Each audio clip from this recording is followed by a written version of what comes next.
Alright guys, so first off, the armbar is a pinning move usually used on top. There's 4 major ones that we're going to be covering today: tight waist armbar, the wrist and arm, the stack armbar, and the double armbar. So the 3 major ways you're going to get an armbar is either by chop block like we see there, or turning the wrist, or if your opponent does a push up. So here we see he got a chop block, then puts an arm in, and he reaches underneath with that tight waist, grabs the wrist, and then does a nice job of stepping over, securing that pin, really putting pressure on that shoulder. So if we look again, right there you can see he's grabbing the wrist, which is why the wrestling great. Can't just roll out of there, and what really helps secure the pin. From there, all you gotta do is settle like the wrestling glue does and put some pressure on the shoulder. Next up, we're going to see another single armbar finish, this time a single armbar and a wrist. That one was pretty quick, so we're going to slow that one down. So if we take another look at it, you can see he does a good job getting that armbar in there. Right there you can see it's grabbing that wrist. So you can either grab a wrist or you can go tight waist, which is what's really going to help them stay in that pinning position.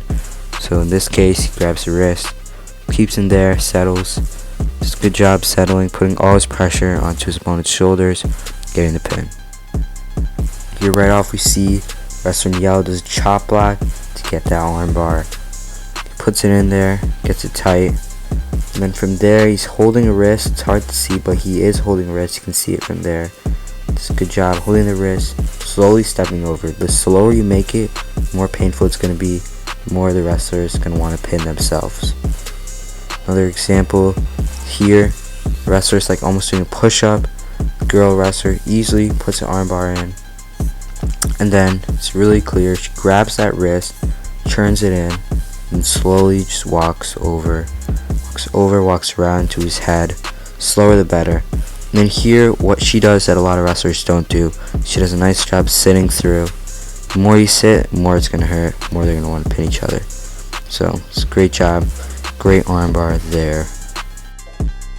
Alright, next up we're going to look at double arm bars. So you see right there, his opponent did almost like a push up with his right hand. So it's easy to get an arm bar. It's a gift when they do a push up. Gets those double arm bars in. When you get the double arm bar, all you have to do is just walk over, step around the head like this kid wrestler does. He does a really good job of sitting through. Probably a better arm bar than I have seen some adults even do. It's a great arm bar. You always want to sit through if you can. Here's another example. Wrestler in red already has double armbar in, and he doesn't step over, which is why the other wrestler is able to escape so easily. Luckily he gets another shot at it, gets 2 double arm bars because his opponent's just posting. He's not really defending. He's leaving his body very open. And then he does a good job stepping over.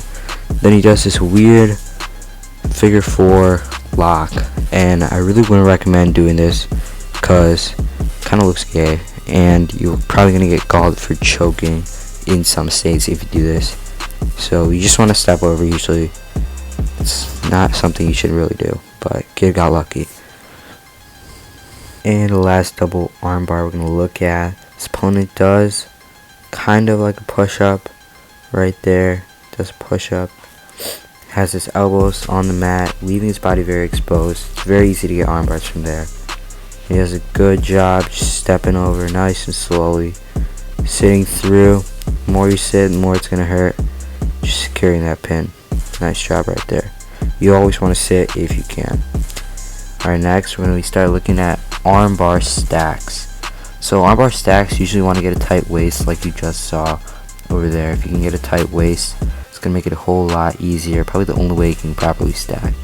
And from there, you just put your knee in front of them, roll them over on your knee, and then just settle there. If you can, hook a leg. If you hook a leg, that's probably going to get you the pin, and it's the safer option. But luckily this kid isn't that great. Otherwise, other wrestlers are usually able to escape. Here we see another fast armbar stack. He has a tight waist, puts an armbar in, puts his knee in front of it, rolls him over on his knee, hooks the leg, does a good job settling, gets the pin. So we look at it again. He puts his knee in front, hooks the leg, pin. And finally for the stacks, gets an armbar in, tight waist, puts a knee, and then the kid just flips himself over. Honestly, didn't even have to put that much momentum. So he has a tight waist, which is what you need for a stack, has the armbar in, puts his knee in front. That's what's really going to get that kid rolling over and stacking himself. And finally, we're going to look at a clip that shows like all 3 arm bars. So this first one, armbar, like a chin wrap, switches sides, gets another armbar, this time stacks him. Decent stack, doesn't settle enough, which is why his opponent escapes right there. And then ends up getting one more armbar, I think. Yeah, so right there he just stacks him, doesn't even need an armbar. Right now first, chin wrap, gets a good job getting that armbar in there, jumps sides, grabs a chin. He doesn't settle enough, puts enough pressure on his opponent's shoulder, just why his opponent just kind of limp arm rolls out. From there he gets a second chance, gets an armbar, gets his knee in front, stacks him, but he puts a little bit too much pressure. His opponent goes all the way over, so he's not able to hook a leg, which is why his opponent escapes from here as well.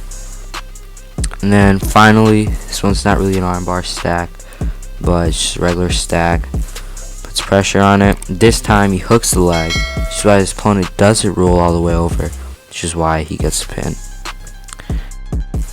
That pretty much sums it up for the 4 major armbars we're going to be talking about. Of course, there's a lot more, but there's just so many armbar series to cover. Just wouldn't be able to fit it all in one video.